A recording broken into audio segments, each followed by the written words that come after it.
자, 오늘 말씀은 누구에게나 위로가 되는 주제를 골라보았습니다. 말씀의 제목은 내게 할 수 없는 일이 있겠느냐입니다. 성경 본문은 예레미야입니다. 자, 예레미야 32장 26절입니다. 그때에 여호와의 말씀이 예레미야에게 임하여 이르시되 나는 여호와요 모든 육체의 하나님이라 내게 할 수 없는 일이 있겠느냐.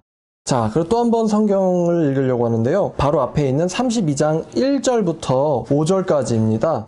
유다의 시드기야 왕 10째 해 곧 느부갓네살 18째 해 여호와의 말씀이 예레미야에게 임하니라. 이 역사적인 상황을 좀 되돌아보면은 시드기야 왕 11번째 해에 유다는 망합니다.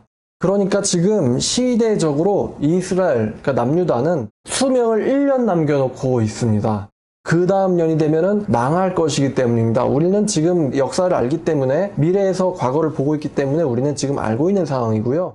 계속 한번 읽어보죠. 2절에 보니까 그때 어떤 상황이냐면 바벨론 군대가 예루살렘을 에워쌌고 선지자 예레미야는 유다의 왕의 궁중에 있는 시위대 뜰에 갇혔대요. 지금 바벨론이라는 정말 세계적인 엄청나게 거대한 제국이 이 예루살렘이라는 도시를 둘러쌌어요. 아예 포위를 해버렸습니다. 그 성중에는 기근이 심하고 또 전염병이 돌았다고 합니다.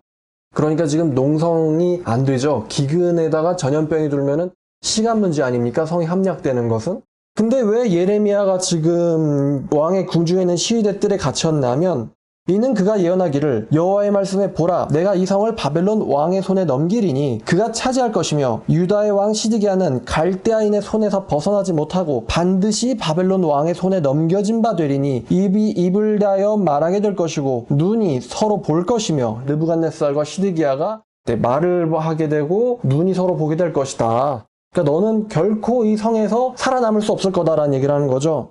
눈이 서로 볼 것이며 그가 시드기야를 바벨론으로 끌어가리니 시드기야는 내가 돌볼 때까지 거기에 있으리라. 여호와께서 이와 같이 말씀하시니라. 너희가 갈대아인과 싸울지라도 승리하지 못하리라 하셨다 하였더니 유다의 왕 시드기야가 이르되 네가 어찌하여 이같이 예언하였느냐 하며 그를 가두었음이더라. 자, 지금 이 바벨론이라는 어마어마한 국가가 이스라엘의 마지막 보루인 예루살렘을 포위하고 당장이라도 함락시킬 듯한 기세로 지금 전쟁을 펼치고 있습니다.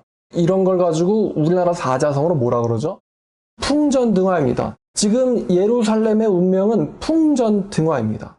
엄청나게 강한 군대에 둘러싸여 있어요. 자, 근데 이것과 이제 비슷한 상황이 있었는데 그게 또 출애굽 상황이에요. 이스라엘 사람들이 애굽에서 탈출을 하잖아요. 근데 당시 애굽이 그러니까 이제 이집트죠. 어마어마한 제국이었다고 합니다. 정말 전차도 굉장히 많이 거느렸고요. 출애굽기 12장을 가면은 30절 이하를 보니까 어떻게 출애굽의 계기가 되었느냐? 이 말씀이죠. 그 밤에 바로와 그 모든 신하와 모든 애굽 사람이 일어나고 애굽에 큰 부르짖음이 있었더니 이는 하나도 그 나라에 죽임을 당하지 아니한 집이 하나도 없었음이더라.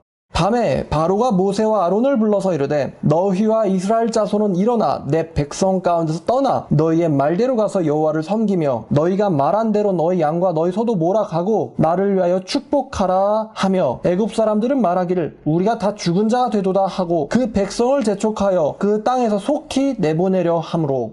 지금 이 출애굽 6월절 사건을 계기로 얘네들 당장 내보내자. 그래서 이제 바로가 그래 가라 가서 너네들이 말하는 대로 여호와를 섬겨라 라고 하는데 이제 문제가 있죠. 우리나라 속담에도 화장실을 들어갈 때랑 나올 때랑 마음이 다르대요. 자, 그래서 지금 이집트의 왕 파라오 왕이 이스라엘 군대를 내보내는데 문제는 이스라엘 젊은이들을 내보내니까 아까운 거예요. 지금 바로가 출애굽기에서도 장정 60만 명이라고 하는데 14장을 보니까 1절부터 보니까 여호와께서 모세에게 말씀하여 이르시되 이스라엘 자손에게 명령하여 돌이켜 바다와 믹돌 사이에 비하히롯 앞 곧 바할스본 맞은편 바닷가에 장막을 치게 하라. 그러니까 바닷가 앞에 장막을 치게 하라. 바로가 이스라엘 자손에 대하여 말하기를 그들이 땅에서 멀리 떠나 광야에 갇힌 바 되었다 하리라. 지금 한마디로 앞에는 바다예요. 내가 바로의 마음을 완악하게 한즉 바로가 그들의 뒤를 따르리니 내가 그와 그의 온 군대로 말미암아 영광을 얻어 애굽 사람들이 나를 여호와인 줄 알게 하리라 하심에 무리가 그대로 행하니라. 자, 지금 상황을 보니까 앞에는 바다, 뒤에는 애굽. 그 백성이 도망한 사실이 애굽 왕에게 알려짐에 바로와 그의 신하들이 그 백성에 대하여 마음이 변하여 이르되 우리가 어찌 이같이 하여 이스라엘을 우리를 섬김에서 놓아 보내었는가 하고, 그러니까 아쉽다 이거죠. 그럼 이제는 에이 뭐 못 먹는 감 찔러나 보자, 약간 이런 느낌이죠. 바로가 곧 그의 병거를 갖추고 그의 백성들을 데리고 갈새 선발된 병거 600대와 애굽의 모든 병거를 동원하니 지휘관들이 다 거느렸더라. 자, 지금 이집트에서 출애굽을 할 때 이스라엘 백성들에게 무장이 있었습니까? 없었습니까? 무장이 없었어요. 급히 나오느라고 식량도 제대로 마련하지를 못했습니다. 근데 그 무기도 없는 이스라엘 백성들을 치기 위하여 애굽에서 선별된 병거 600대와 모든 병거 및 지휘관들을 데리고 바로 왕이 출전했다고 합니다. 무기도 없는 이스라엘 백성들을 상대로 말이죠. 그 당시에 애굽의 전쟁 기술은 최신식이었습니다. 여호와께서 애굽의 왕 바로의 마음을 완악하게 하셨으므로 그가 이스라엘 자손의 뒤를 따르니 이스라엘 자손이 담대히 나갔습니다. 애굽 사람들과 그 바로의 말들, 병거들과 마병과 그 군대가 그들의 뒤를 따라 바알스본 맞은편 비아하롯 곁 해변 그들이 장막 친 데에 미치니라. 바로가 가까이 올 때 이스라엘 자손이 눈을 들어본즉 애굽 사람들이 자기들 뒤를 잃은지라. 이스라엘 자손이 심히 두려워하여 여호와께 부르짖고 이스라엘 사람들의 마음이 간담이 녹아내렸어요. 앞에는 바다요, 뒤에는 최신 군대가 우리를 죽이려고 쫓아오고 있습니다. 이게 지금 상황이 어떤 상황이냐면은 마치 민간인들이 가는데 신식 탱크와 신식 험비 600대가 우리를 쫓아오는 거예요. 우리는 비무장인데 군인도 아니에요. 민간인이고 일반인이고 이스라엘 사람들이 250만 명은 되는데 그 250만 명 중에 4분의 3은 다 애들랑 여자들이에요. 그나마 20세 이상에 싸울 수 있는 남자들이 60만 명인데 그 사람들 무기도 없어요. 제대로 전쟁을 해본 적도 없어요. 근데 이집트는 당대의 강대국이었습니다. 최신식의 병거를 갖추고 있었어요. 그러니까 우리가 도망가는데 뒤에서 탱크랑 험비가 그냥 막 쫓아오는 격이죠. 그러니까 간담이 안 녹을 수가 있겠습니까? 그러니까 얘네들이 이렇게 반응을 하는데 11절 말씀이 되게 웃깁니다. 그들이 또 모세에게 이르되 애굽에 매장지가 없어가지고 당신이 우리를 이끌어내서 이 광야에서 무덤을 만드냐? 어찌하여 당신이 우리를 애굽에서 이같이 이끌어내어 우리에게 이같이 하느냐? 되게 웃기죠? 아예 죽일 거면은 애굽에서 죽이지 애굽에 무덤이 없어가지고 광야에다가 무덤 떼거리를 만들려고 지금 이렇게 우리를 이끌어냈느냐? 자, 지금 이 백성들이 어떤 사건을 계기로 출애굽을 하게 됐다 그랬죠? 6월절. 뭐 10대 재앙하면은 많지만 그 이집트 사람들이 머무는 땅에 우박이 떨어지는데 불 섞인 우박이 떨어졌다 그랬어요. 근데 이스라엘 사람들이 거하는 고센 땅에는 우박이 내리지 않았어요. 또 2월절 어마어마한 거죠. 저쪽에선 다 초상집인데 야 우린 시키는 대로 했더니 아무 일도 안 일어나던걸? 너무나 경이로운 체험 아닙니까? 이런 체험을 한 지 얼마나 되었다고? 이 이스라엘 백성들이 지금 애굽 군대를 보자마자 이 모세를 향해 가지고 원망을 하고 있는 겁니다. 이 까먹는 게요, 이게 아주 비둘기급이에요. 제가 전도를 하러 나갔다가 비둘기를 봤습니다. 그 비둘기가요 대박을 발견한 거예요. 주차된 자동차와 경계석 사이에서 비둘기가 풀빵을 발견했어요. 비둘기가 풀빵을 막 뜯길래 야 그래 오늘 너는 정말 부패구나. 이 차 사이에 경계석이기 때문에 어두컴컴하고요. 다른 비둘기가 못 봤어요. 그러니까 혼자서 열심히 먹고 있는데 문제는 제가 그걸 보니까 제 옆에 있던 어린이가 그걸 본 거예요. 한 4살쯤 된 어린이가. 자, 어린이가 비둘기를 보면 도망가나요? 쫓아가나요? 쫓아가죠. 대박이 났는데 지금 문제는 어린애가 자기를 본 거예요. 그래서 경계석에서 막 이러고 있는데 보니까 어린애가 자기를 쫓아와요. 그러니까 비둘기가 놀래가지고 차 밑으로 기어가더라고요. 차 밑으로 기어가가지고 뒤로 나와요. 뒤로 기어 나오더니 글쎄 인도 반대편으로 무단횡단을 하는 거예요. 걸어서. 그러니까 지금 저기 인도 쪽에 풀빵이 있다는 사실을 얘는 까먹은 거예요. 겨우 5초 사이에. 근데 지금 이 이스라엘 백성들 역시 아니 하나님이 이적을 한 번 보여줍니까? 지금 기적을 10번을 터뜨렸어요. 애굽에서부터 자기들을 빼려고. 근데 지금 이집트 군대가 오니까 하는 말이 무덤이 부족하냐? 이렇게 지금 얘기하는 거예요. 얼마나 적나라합니까? 무덤이 부족하니? 자, 그리고 12절. 우리가 애굽에서 당신에게 이른 말이 이것이 아니냐? 이르기를 우리 좀 냅둬라. 우리가 애굽 사람에서 종되는 게 낫겠다 하지 아니하더냐? 애굽 사람을 섬기는 것이 광야에서 죽어서 무덤되는 것보다 낫겠다 이러는 겁니다. 제가 민수기를 좀 봤더니 민수기 1장 45절 이하를 보니까요. 그 전쟁을 할 수 있는 남자가 레위 지파를 제외하고는 60만 3,550명이라고 합니다. 그 레위 지파까지 포함하면 대략 한 65만 명쯤 되려나요? 그러면 얘네들이 20세 이상이 65만이니까 결혼할 거 아닙니까? 그러면은 130만이고 또 애들은 한두 명 있겠죠? 2명 많으면 3, 4명? 그러니까 이제 어림잡아 2, 300만 명 아닌가 얘네들이 200명, 보통 250만 명쯤 되지 않을까라고 생각을 합니다. 옛날엔 결혼 일찍 했을 거 아니에요. 요즘과는 좀 다르겠죠? 자, 근데 걔네들을 상대로 애굽 군대 최신식 탱크와 험비가 막 분노에 차가지고 다 죽이고야 말겠다라고 달려갔는데 결과는 어땠습니까? 민간인들이 다 죽었습니까? 최신식 험비와 탱크가 다 파괴됐습니까? 그래서 시편을 보니까 이 아삽이 이거를 재미있게 노래를 해요.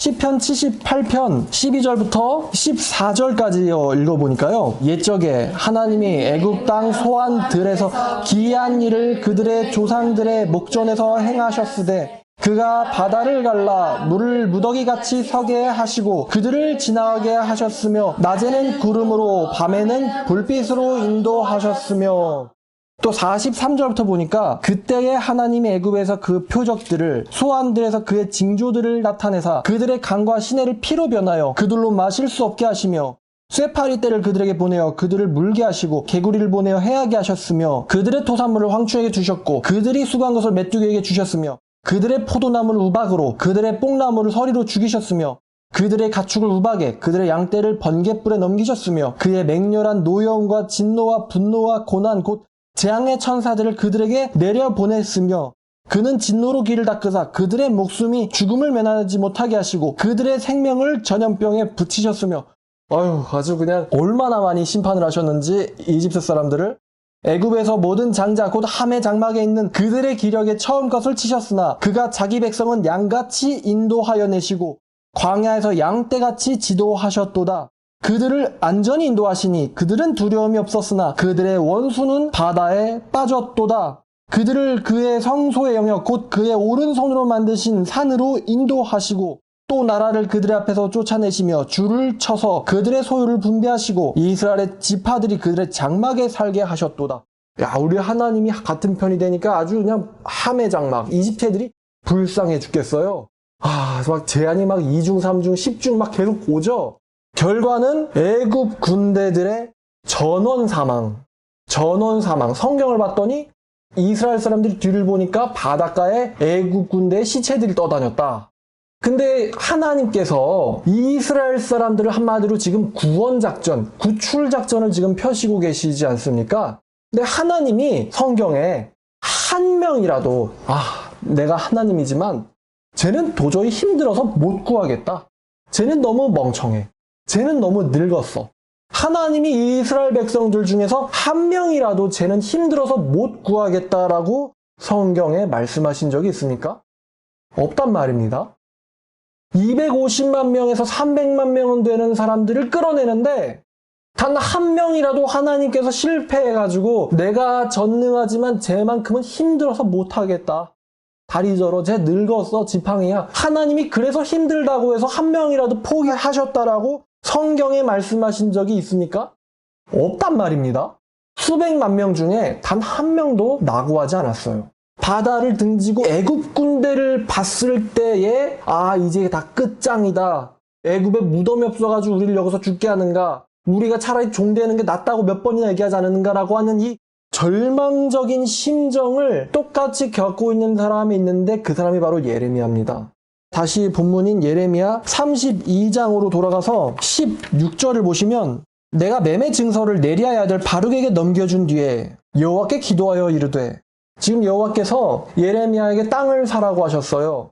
그 땅은 네 땅이니까 땅을 사가지고 거래를 해라. 근데 지금 예레미야가 땅 거래를 어디서 하냐면은 감옥에서 지금 하고 있습니다. 왜 갇혔습니까? 시드기야가 가둬놨어요. 나쁜 놈. 유다를 걱정해서 예언해줬더니 자기를 가둬놨어요. 나쁜 놈. 근데 이 예루살렘 성벽에만 올라가서 빼꼼히 고개를 내밀어 보면 눈앞에 무슨 군대가 진치고 있습니까? 바벨론 군대가 막 개미떼같이 예루살렘 성을 다 포위를 해놨어요. 보자마자 두려움이 장난 아니었겠죠? 자, 그래서 나오는 탄식입니다. 슬픕니다, 주 여호와여. 슬프도소이다, 주 여호와여. 주님께서 큰 능력과 펴신 팔로 천지를 지으셨사오나, 지금 이거요, 전부 다 반어법입니다.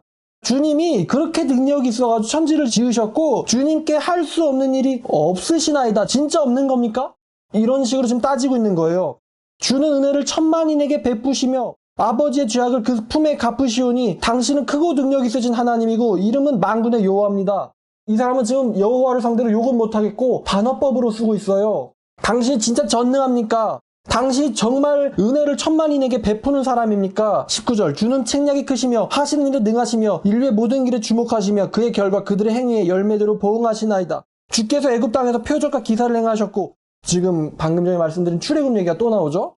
행하사 주의 이름을 오늘과 같이 되게 하셨나이다. 주께서 표적과 기사와 강한 손과 펴신 팔과 큰 두려움으로 주님의 백성을 애굽 땅에서는 인도하여 내시고 그들에게 주시기로 그 조상들에게 맹세하신 바 젖과 끓이 흐르는 땅을 그들에게 주셨으므로 그들이 들어가서 이를 차지할거늘 그들이 주의 목소리를 순종하지 아니하여 주의 율법에서 행하지 아니하며 무릇 주께서 행하라 명령하신 일들을 행하지 아니하였으므로 주께서 이 모든 재앙을 그들에게 내리셨나이다. 보옵소서, 이 성을 빼앗으려고 만든 참호가 이 성에 이르렀고 칼과 기근과 전염병으로 말미암아 이 성을 치는 갈대아인들의 손에 넘긴 바 되었나니 이제 주님의 말씀대로 되었음을 주께서 보시나이다. 주 여호와여, 주께서 내게 은으로 밭을 사며 증인을 세우라 하셨으나 이 성은 갈대아인들의 손에 넘겨져 있습니다. 그러니까 지금 비통해하고 있습니다. 당신이 정말 은혜로우십니까? 당신이 정말 전능하십니까? 모든 대적을 무찔러 줄 수 있단 말입니까? 당신이 시켜가지고 밭 거래를 했지만 지금 이 땅은 바벨론 군대에 의해서 포위되어 있습니다. 이제 들어오면 끝입니다. 이 성은 칼과 기근과 전염병으로 망했습니다. 라고 지금 한마디로 다 끝이다. 이 홍해바다 앞에서 낙심하고 있는 무덤이 없어서 지금 이렇게 하고 있냐? 라고 절망하는 애굽 사람들과 똑같이 예레미야 선지자도 다 끝입니다. 슬퍼 죽겠어요, 하나님. 어떻게 이럴 수가 있습니까? 라고 한탄하고 절망하고 낙심하고 있습니다. 왜요? 자기는 지금 나가서 보지도 못하지만 성벽 바깥에는 수십만의 바벨론 군대가 예루살렘을 완전히 겹겹이 둘러싸고 있는 그런 광경이 눈앞에 보이기 때문입니다. 감옥에서도 훤하겠죠. 지금 이 성의 운명이 어떤지를. 풍전등화죠. 폭풍 앞에 촛불 하나 켜있는 것과 같습니다. 그때의 여호와의 말씀이 예레미야에게 임합니다. 예레미야의 절망에 대한 우리 하나님의 반응이죠. 나는 여호와요 모든 육체의 하나님이라. 내게 할 수 없는 일이 있겠느냐? 그러므로 여호와께서 이와 같이 말씀하시니라. 보라, 내가 이 성을 갈대아인의 손과 바벨론의 느부갓네살의 왕의 손에 넘길 것인즉 그가 차지할 것이라. 이 성을 치는 갈대아인들이 와서 이 성읍에 불을 놓아 성과 집 곧 그 지붕에서 바르게 분향하며 다른 신들에게 전제를 드려 나를 경록해 한 집들을 사르리니 이는 이스라엘 자손과 유다 자손이 예로부터 내 눈앞에 악을 행하였을 뿐만 아니라 이 이스라엘 자손은 그들의 손으로 만든 것을 가지고 나를 경록해 하였고 그것이 그들이 한 일뿐이래요. 여호와의 말씀이니라. 이 성이 건설된 날로부터 오늘까지 나의 노여움과 분을 일으킴으로 내가 내 앞에서 그것을 옮기려 하노니. 그러니까 예루살렘 성이 건축되고 나서부터 지금까지 얘네들이 내 눈앞에서 합당하게 행하는 것을 내가 못 봤다. 항상 내 분노만 일으킨다. 그래서 내가 그것을 치고자 하노니 이는 이스라엘 자손과 유다 자손이 모든 악을 행하여 내 노여움을 일으켰습니다. 그들과 그들의 왕들과 그의 구관들과 그의 제사장들과 그의 선자들과 유다 사람들과 예루살렘 주민들 할 것 없이 다 나에게로 그렇게 서운하게 했다는 거예요. 그들이 나에게는 등을 돌리고 얼굴을 내게로 향하지도 아니하고 내가 그들을 가르치되 끊임없이 가르쳤고 선자를 보내고 그랬는데도 불구하고 그들이 교훈을 받지 아니하고 오히려 내 이름으로 일컫는 성전에 자기들의 가지한 물건들을 세워가지고 그 집을 더럽히며 흰놈의 아들의 골짜기에 바알의 산당을 건축하였으며 자기 아들들과 딸들을 몰래 앞으로 지나가게 하였고 그들이 이런 가지한 일들을 행하여 유다로 범죄하게 한 거는 내가 명령한 적도 없고 시킨 적도 없고 그런 일을 내 마음에 둔 적도 없었는데 왜 이스라엘 백성들이 이 성이 건설된 날로부터 지금까지 왜 내게로는 등을 보이고 얼굴은 쳐다보지 않고 항상 우상만 숭배하며 우리 하나님으로 하여금 우리의 등만 보게 만들었냐 이거예요. 대화를 하는데 등을 보고 있습니다. 대화가 되겠습니까? 지금 이 사람의 얼굴은 우상을 보고 있고 여호와 하나님은 우리의 등만 보고 있어요. 여호와 하나님이 계속 부르되 글로 가면 안 돼, 글로 가면 안 돼라고 끊임없이 이 성이 건설된 날로부터 선자를 보내 가르쳤는데 이들은 여호와를 보지 않았어요. 그 결과 바벨론 군대가 예루살렘 성벽까지 온 겁니다. 그러나 이스라엘 하나님 여호와께서 너희가 말하는 바 칼과 기근과 전염병으로 말미암아 바벨론 왕에 넘어간 이 성에 대하여 이렇게 말씀하시니라. 보라, 내가 노여움과 분함과 큰 분노로 그들을 쫓아보냈더니 모든 지방에서 그들을 모아들여서 다시 이 땅으로 돌아오게 하여 그들을 안전하게 살게 할 것이라. 그들은 내 백성이 되겠고 나는 그들의 하나님이 될 것이며 그때에 내가 그들에게 한마음과 한기를 주어 자기들과 자기들의 후손의 복을 위하여 항상 나를 경외하게 하고 내가 그들에게 복을 주기 위하여 그들을 떠나지 아니하리라는 영원한 언약을 그들에게 세우고 나를 경외함을 그들의 마음에 영원히 두어서 영원히 그들로 하여금 나를 떠나지 않게 하고 내가 기쁨으로 그들에게 복을 주되 분명히 나의 마음과 정성을 다하여 그들을 이 땅에 심으리라. 여호와께서 이와 같이 말씀하시니라. 내가 이 백성에게 큰 재앙을 내렸던 것처럼 이 백성에게 허락한 모든 복도 그들에게 내리리라. 너희가 말하기를 황폐하여 사람도 없고 짐승도 없고 갈대아인의 손에 넘긴 바 되었다는 이 땅에서 사람들은 너처럼 밭을 사게 될 것이 돼 베냐민 땅과 예루살렘 사방과 유다의 성읍들과 산지의 성읍들과 저지대의 성읍들과 네겝의 성읍들에 있는 밭을 은으로 사고 증서를 기록하고 봉인하여 증인을 세우리니 이는 내가 그들을 바벨론으로부터 돌아오게 할 것이기 때문이니라. 여호와의 말씀이니라. 지금 하나님께서 반드시 그들을 한 명도 빼놓지 않고 돌아오게 하겠다라고 약속해 주고 계십니다. 앞장인 31장을 보면 31장 8절에 보라, 나는 그들을 북쪽 땅에서 인도하여 땅 끝으로부터 모으리라. 땅 끝까지 가 있다도 모으리라. 그들 중에 맹인이 있고 다리 저는 사람 있고 잉태한 여인이 있다 할지라도 그들을 다 내가 땅 끝으로부터 모아서 큰 무리를 이루게 하여 이곳으로 돌아오게 하리라. 그들이 울며 돌아오리니 나의 인도함을 받고 간구할 때 내가 그들을 넘어지지 아니하고 물이 있는 계곡의 고든 길로 가게 하리라. 나는 이스라엘의 아버지고 에브라임은 나의 맏아들이다. 우리 하나님은요, 한마디로 말하면요, 빼는 데는 도사입니다. 우리 하나님이. 도사. 우리 한국어 표현이죠. 쟤는 뭐에는 도사야. 우리 하나님은요, 구출해서 빼내는 데는 도사예요. 도사. 온 세상의 죄악으로부터, 멸망으로부터 노아의 식구를 빼냈어요. 건져냈죠. 구원했어요.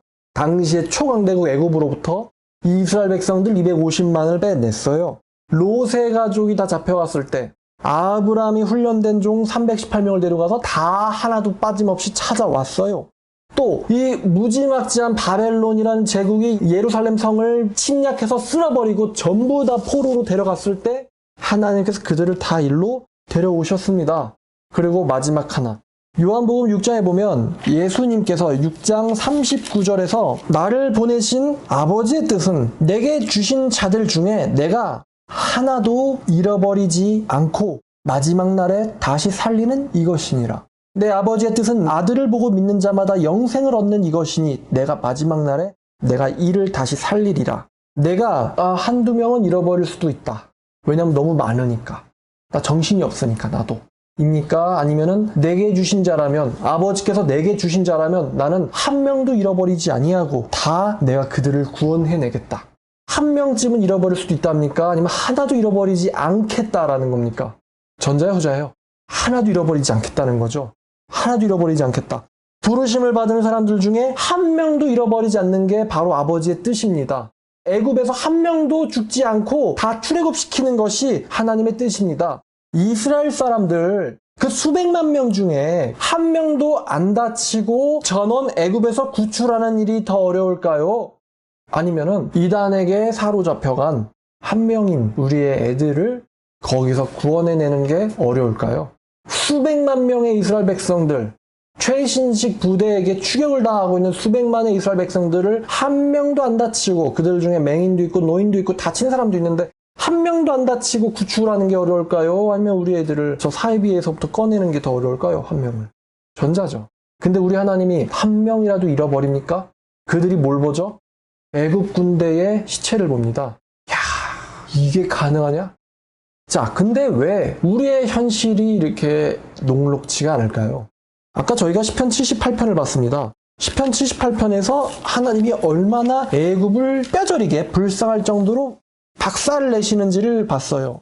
그래서 이제 우리가 아까 78편 14절까지 읽었죠.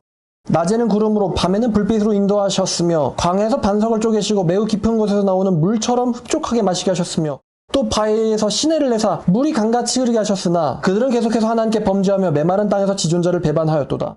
그들이 그들의 탐욕대로 음식을 구하며 그들의 상중에서 하나님을 시험하였으며 그뿐 아니라 하나님을 대적하여 말하기를 하나님이 광에서 식탁을 베푸실 수 있으랴. 보라 그가 반석을 쳐서 물을 내시니 시내가 넘쳤으나 그가 능히 떡도 주시며 자기 백성을 위하여 고기도 예비하시리라 하였도다. 그러므로 여호와께서 듣고 노하셨으며 야곱에게 불같이 노하셨고 또한 이스라엘에게 진노를 불타올랐으니 이는 그들이 하나님을 믿지 아니하며 그의 구원을 의지하지 아니한 때문이로다. 그러나 그가 그 위에 궁창을 명령하시어 하늘의 문을 여시고 그들에게 만나를 비같이 내려 먹이시며 하늘의 양식을 그들에게 주셨으니 사람이 힘센 자의 떡을 먹었으며 그가 음식을 그들에게 충족히 주셨도다.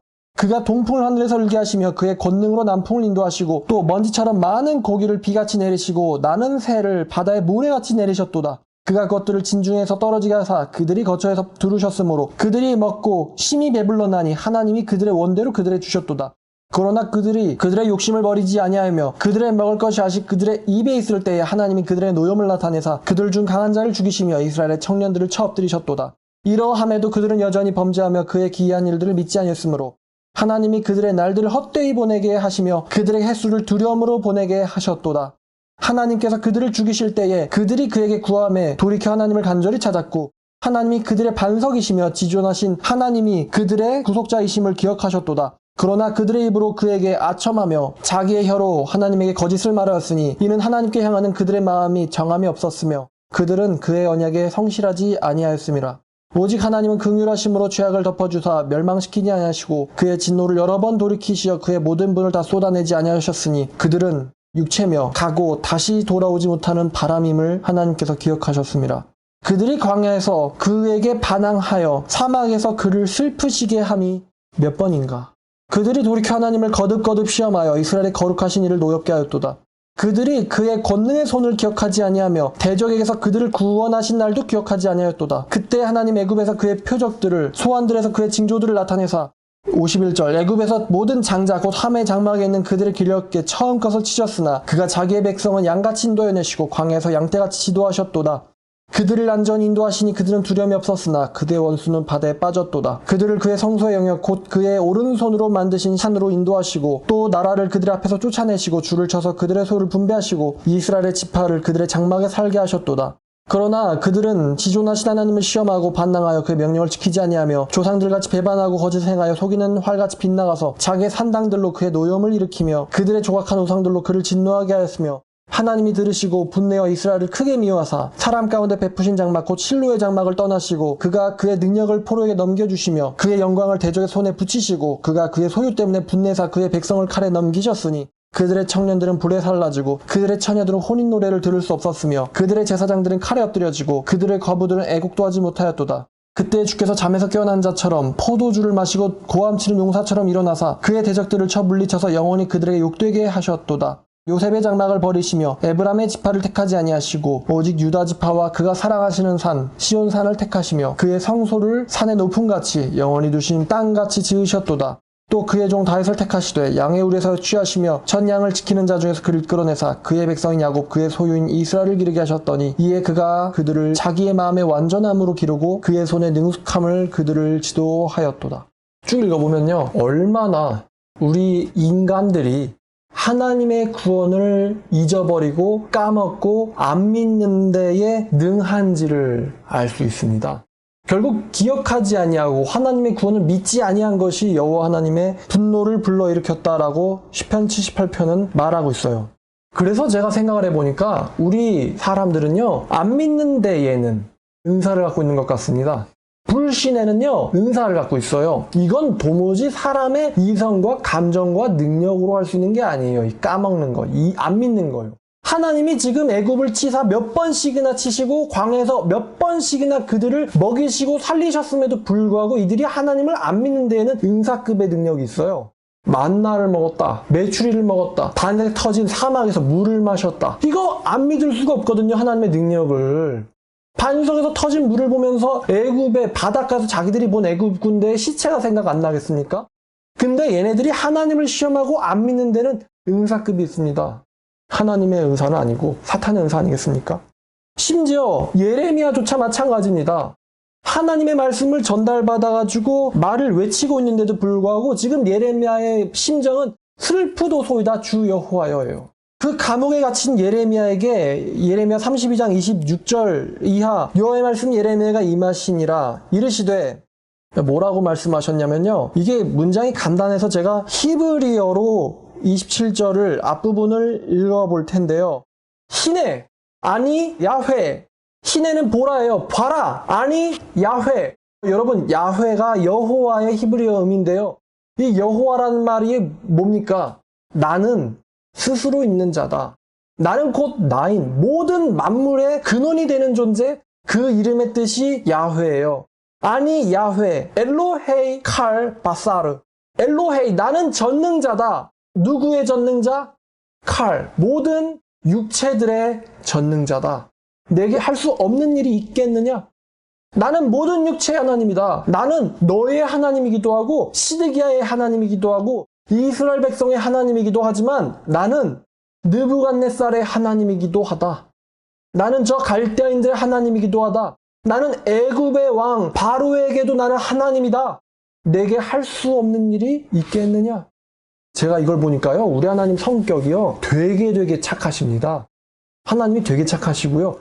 굉장히 참을성이 크세요. 똑같은 얘기를 몇십, 몇 배, 몇천 번을 반복합니다. 나를 믿으라. 나는 하나님이다. 나는 너를 위로하고자 한다. 나는 너에게 용기를 주고자 한다. 담대해라. 너만큼은 구원하겠다. 내가 너만큼은 하나도 잃어버리지 않고 포기하지 않겠다. 이 말을 반복을 합니다. 하나님이 인내심이 정말 크세요. 그분은 우리에게도 하나님입니다. 그분은요, 장길자에게도 하나님이고요, 이만희에게도 하나님이고요, 정명석에게도 하나님이고, 문선명에게도 하나님이고, 조희성에게도 하나님이에요, 그분은. 그분은 모든 육체 하나님입니다. 내게 할 수 없는 일이 있겠느냐? 이렇게 지금 여호와께서는 감옥에 갇힌 예레미야에게 말씀해 주고 계세요. 그 어떤 상황에서도, 어떤 사람들 앞에서도 우리 하나님은 하나님입니다. 제가 최근에 조금 힘들고 낙심될 만한 일이 있었는데 예레미야 32장을 보다가 다 그냥 잊어버렸어요. 그 어려움을. 또다시 한번 깨달았습니다. 야, 이 이스라엘 애들의 이 불신을 봐라. 그렇게 예언했는데도 안 믿고 예레미야를 가둬버렸어. 그래가지고 그 당시에 상상조차 안 되지만 어마어마한 바벨론 제국 군대가 다 들이닥쳤어. 그 들이닥친 바벨론 군대 앞에 선 이스라엘을 봐봐. 이건 완전 끝이야. 근데 이스라엘 그 중에서도 갇혀있는 감옥에 있는 예레미야에게 하나님이 나타났어. 나는 하나님이다. 모든 육체에. 내게 못하는 게 있겠냐? 이렇게 말씀 주셨어. 결과는 어땠나? 하나님이 예언대로 그들을 다 물리치시고 그들을 포로로부터 돌아오게 하셔가지고 우리 예수님 때에 십자가도 지게 하시고 부활을 시키시고 지금 교회가 세워져서 여기까지 왔어. 이거는 사람의 역사가 아니야. 이거는 하나님의 역사야. 만약에 하나님이 없었더라면 어떻게 이스라엘이 존재하겠어? 어떻게 애굽에서 종로로 타던 이스라엘이 어떻게 존재했겠어? 어떻게 다윗 왕이 났겠어? 어떻게 그들이 다시 2000년 전에 나라를 재건했겠어? 이거는 다 하나님이 살아계신다는 너무나 확실한 증거야. 하나님을 배제하고서 어떻게 이스라엘이 가나안 땅에서 저렇게 강대국을 만들었는지 누가 어떤 무신론자가 설명할 수 있겠어? 홍해를 건넜다. 이 모세가 출애굽시킬 때에 기원전 1400년대에 마차바퀴가 발견되고 이거를 어떤 무신론자가 설명할 수가 있겠어? 우리를 힘들게 하는 대한민국의 무신론자들, 사막신이나 믿는다 그러고, 잡신이라 그러고, 개독교라 그러는 나를 힘들게 하는 한국의 무신론자들. 그들이 믿는 건 뭐야? 지렁이가 꿈틀대다가 물가에 돼가지고 원숭이가 돼 사람 됐다고? 그걸 믿는 애들이 아니야? 그런 애들의 그러한 공격에, 정말 하나님은 있는가? 사이비들의 괴롭힘에, 정말 하나님은 있는가? 이렇게 낙심하는 내가 부끄럽구나. 나는 여호와요 모든 육체의 하나님이다. 이 말씀이 제 마음에 박혔습니다. 여러분에게도 이 말씀이 박히길 바랍니다. 감옥에 갇힌 예레미야에게 임한 하나님의 말씀. 아이러니하죠? 자유의 몸도 아니고 감옥에 갇혀 있는데 거기서 나오지도 못하고 있는데 나는 모든 육체의 하나님이다. 내게 불가능한 일이 있겠느냐? 마지막으로 성경 한 부분만 보고 끝내겠습니다. 이사야 40장입니다. 이사야 40장 12절부터 보겠습니다. 누가 손바닥으로 바닷물을 헤아렸으며 뺨으로 하늘을 쟀으며 땅의 티끌을 되에 담아보았으며 접시저울로 산들을 막대의 저울로 언덕들을 달아보았느냐? 누가 여호와의 영을 지도하였으며 누가 그의 모사가 되어서 여호와를 가르쳤으랴? 그가 누구와 더불어 의논하였고 누가 그를 교훈하였으며 누가 여호와를 정의의 길로 가르쳤으며 누가 여호와에게 지식을 가르쳤으며 누가 통달의 도를 여호와에게 보여주었느냐? 보라, 여호와에게는 열방이 통에 있는 한 방울의 물과 같고 저울의 작은 티끌 같으며 섬들은 떠오르는 먼지 같도다. 레바논은 땔감으로도 부족하겠고 그 짐승들은 번제에도 부족할 것이라. 그의 앞에서는 모든 열방이 아무것도 아니라. 그는 그들을 없는 것 같이 빈 것 같이 여기시느니라. 그런즉 너희가 하나님을 누구와 같다 하겠으며 무슨 형상을 그에게 비기겠느냐. 여러분, 이상한 말합니다. 열방이 뭐와 같아요? 물 한 방울입니다. 모든 나라들은 물 한 방울입니다. 자, 그럼 여러분을 힘들게 하는 사람들, 여러분을 힘들게 하는 상황, 여러분 열방이 물 한 방울이면은 여러분을 힘들게 하는 사람은 뭘까요? 분자 아니에요? 분자? 나를 힘들게 하는 사람은 물 분자. 보여요? 안 보이죠? 보이는 사람은 하나님입니다. 우리 하나님 앞에서는 열방이 없는 것 같습니다. 나는 하나님이요 모든 육체의 전능자다. 우리 하나님에게는 불가능이 없습니다. 힘든 상황이 있을 때 수백만 명의 이스라엘 사람들을 애굽으로부터 끌어내어 이스라엘을 만들게 하시고 그 나라에서 예수님을 역사하게 하시고 또 우리에게 구원 주신 이 하나님을 생각하십시오. 그러면 어떠한 상황에서도 어떠한 순간에서도 여러분은 용기를 얻을 수 있습니다. 여러분들이 진짜 낙심해야 될 때가 있는데 그때가 언제냐면 하나님에게 불가능한 것이 있을 때입니다. 하나님에게 못하는 게 있을 때 그때 여러분은 진짜 낙심해야 됩니다. 하지만 우리 하나님이 전능자라면 여러분들은 어떤 순간에서도 용기를 가질 수 있습니다. 기도하겠습니다. 하나님 아버지 감사합니다. 불쌍한 이스라엘 백성들을 애굽으로부터 구출해내시고 그렇게 하나님을 힘들게 하며 슬프게 한 몇 번씩이나 시험한 이스라엘 백성들을 용서하시고 그들로 하여금 나라를 이루게 하사 아버지 하나님 그들을 통하여 예수님도 보내주시고 주님 우리의 구원을 위해서 한 명도 잃어버리지 아니하려고 십자가에 못 박게까지 하신 우리 하나님의 선하심을 찬양합니다. 아버지 그러나 우리들은 이스라엘 백성처럼 불신이 특기라 하나님 의심하고 원망하고 두려워하며 떨며 낙담할 때가 너무나 많습니다. 아버지 예레미야에게 말씀하신 그 하나님 오늘도 동일하게 우리에게 말씀으로 말씀하고 계심을 주님 깨닫습니다. 아버지 회개합니다. 하나님만 붙잡고 하나님만 믿고 나아가는 우리 모두 되게 주여 도와주시옵소서. 주님 예레미야도 슬펐습니다. 예레미야도 낙심했습니다. 아버지 우리의 연약한 무릎을 세워주시며 우리의 손을 붙잡아 주시기를 원합니다. 주여 사랑합니다. 이 모든 말씀 우리를 원하신 예수님의 이름으로 기도드렸습니다.